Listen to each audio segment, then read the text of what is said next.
Assalamualaikum warahmatullahi wabarakatuh. Halo teman-teman semua. Berjumpa lagi dengan video aku setelah sekian lama aku vakum di YouTube. Akhirnya aku bisa lagi untuk upload video, untuk buat video lagi. Memang sebelumnya juga mungkin kalian teman-teman semua sudah tahu kalau aku biasa sharing ataupun upload video di YouTube itu tentang seputar keuangan pribadi aku sendiri yang aku terapkan di kehidupan rumah tangga aku sendiri gitu ya teman-teman.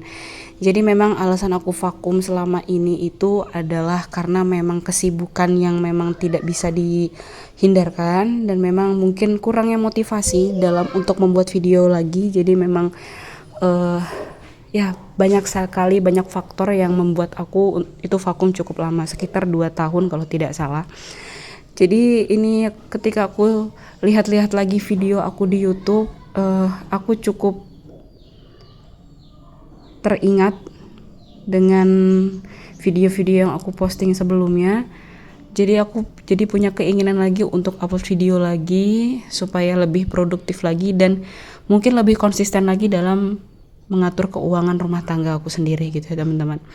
Nah di sini aku akan sambil kita cerita, sambil kita sharing pengalaman aku sebelumnya kenapa aku akhirnya bisa untuk berhenti vakum cukup lama ya. Sekalian aku juga mau share ke kalian budgeting di bulan Juli tahun 2025. Jadi untuk saat ini, jadi waktu itu di 2 tahun kemarin aku posting video itu aku sudah memiliki anak 1 ya teman-teman, dan alhamdulillah sekarang aku sudah punya anak 2.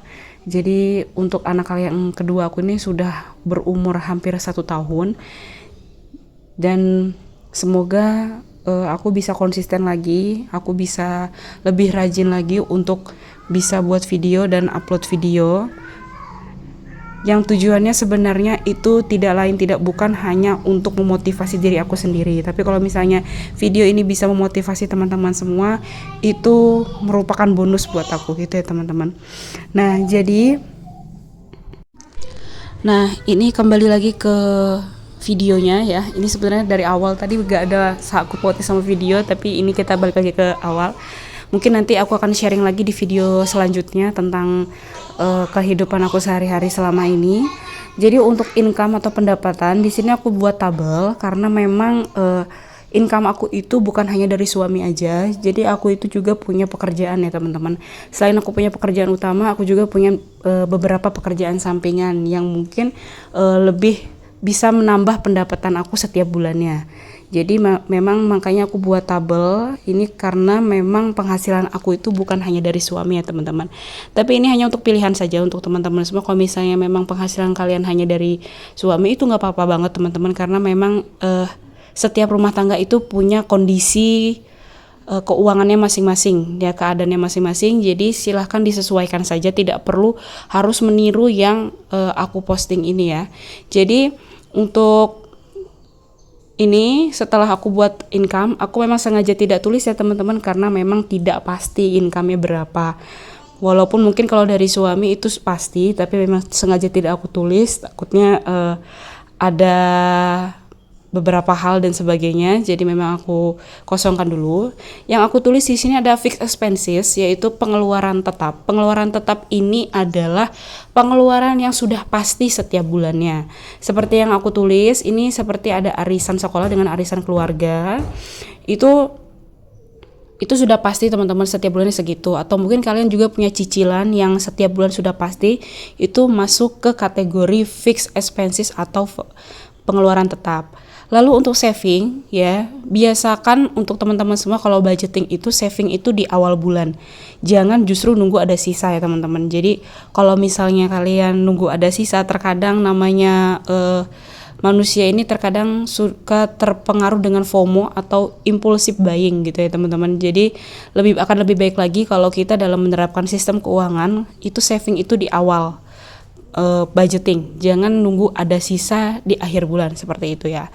Nah setelah itu ada kategori variable expenses, yaitu pengeluaran berubah-ubah ini. Kenapa bisa berubah-ubah? Karena bisa jadi di bulan ini mungkin pengeluarannya sangat banyak, di bulan selanjutnya itu pengeluarannya sedikit. Ini biasanya dipengaruhi oleh beberapa faktor. Yang pertama mungkin stok yang ada di rumah, seperti belanja bulanan. Mungkin kalau gula, kalau bulan ini hanya butuh sekitar 2 kilo, mungkin kalau untuk bulan besok butuh sekitar 3 kilo. Tergantung mungkin ada acara dan sebagainya. Atau mungkin bisa jadi juga dipengaruhi oleh harga. Karena bisa jadi ada kenaikan harga, terutama di bidang di harga-harga sembako itu kan biasanya mengalami perubahan. Maka dari itu kategori-kategori ini dia bisa masuk ke dalam kategori variable expenses atau biaya yang berubah-ubah. Di sini untuk lauk pauk aku biasanya membudgetkan per hari itu adalah 30.000. Karena bulan Juli ini kalau tidak salah ada 31 hari, maka lauk pauknya itu 930.000. Lalu bensin ini 150.000, kuota internet itu 150.000, diapers 200.000, jajan anak itu 465.000. Setelah itu dan seterusnya, kalian mungkin bisa baca sih. Ini menyesuaikan lagi ya teman-teman. Kalian bisa menghitungnya berdasarkan kemampuan dan keadaannya masing-masing dan harga-harga yang ada di daerah kalian. Dan kalau aku pribadi biasanya aku itu patokannya itu adalah jumlah hari dalam 1 bulan. Jadi seperti kayak lauk pauk, jajan, dan lainnya yang sifatnya itu pengeluaran harian, ini biasanya aku hitungnya harian teman-teman. Jadi bisa berubah terus setiap bulannya sesuai dengan jumlah hari yang ada dalam bulan tersebut, seperti itu. Jadi untuk yang susu anak ini sepertinya biasanya anak aku itu habis 3 kaleng dan sebagainya, seperti itu. Intinya kalian harus menyesuaikan dengan pengeluaran kalian dengan yang biasanya kalian keluarkan. Tujuan kita budgeting itu adalah untuk supaya mengerem pengeluaran kita, jangan sampai uang sisa itu malah dipakai untuk yang malah yang tidak dibutuhkan. Kita malah jadi impulsif buying dan sebagainya, seperti itu. Jadi kalau bisa uang sisa itu kita bisa masukkan ke saving challenge dan sebagainya, yang tujuannya adalah bisa untuk menambah dana darurat, bisa untuk menambah sinking funds, ataupun kalian juga bisa menambah untuk tabungan utama, seperti itu. Nah, di sini aku mencoba hitung karena memang aku tiap bulan itu biasanya hanya mengkategorikan uang dari suami itu sekian, jadi aku hitung lagi. Nah, ini aku coret ya teman-teman, ternyata kelebihan, jadi aku usahakan nanti akan menekan dana-dana yang bisa ditekan seperti ini. Nah, seperti jajan anak aku tekan jadi 300.000, terus groceriesnya juga aku kurangi lagi jadi 300.000, karena memang untuk kategori groceries biasanya aku cuman beli kayak tepung, minyak goreng, sabun, lalu juga mie instan, mungkin minyak goreng, gula, kopi, dan teh sebagainya, seperti itu. Jadi itu masuk dalam kategori groceries. Untuk ekstra ini biasanya aku sisihkan karena kadang tuh ada saja pengeluaran yang nggak terduga ya teman-teman, kayak ekstra. Jadi aku masuk kategori ekstra.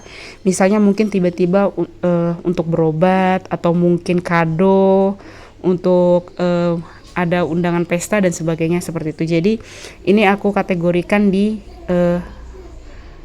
pos ekstra, seperti itu. Nah, setelah itu aku akan menjumlahkan jumlah pengeluaran semua total, yaitu yang fixed expenses dengan variable expenses. Karena kalau untuk kategori saving ini biasanya aku memposkannya dari gaji atau penghasilan aku sendiri, gitu ya teman-teman.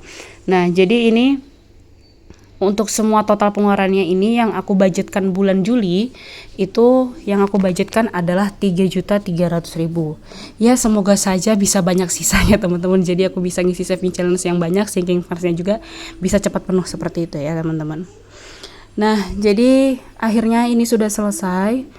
Untuk saat ini aku memang tidak punya stiker-stiker yang lucu-lucu seperti yang kalian mungkin tahu di video-video aku yang sebelum aku vakum itu aku sangat banyak video yang stiker-stiker dan sebagainya, karena sekarang anak yang pertama aku tuh sudah sangat menyukai juga dengan stiker, karena anak perempuan dia sangat suka stiker dan main journaling juga sama kayak aku, jadi dia tuh seneng banget. Jadi udah entah kemana punya aku. Jadi kita pakai aja yang dana yang ada saja, tidak perlu beli, tidak perlu baru, yang penting bagaimana kita konsistennya dalam budgeting. Oke, sekian videonya, terima kasih yang sudah nonton. Jangan lupa untuk support channel aku dengan cara subscribe, like, and comment juga yang sifatnya membangun dan positif. Sekian, wassalamualaikum warahmatullahi wabarakatuh.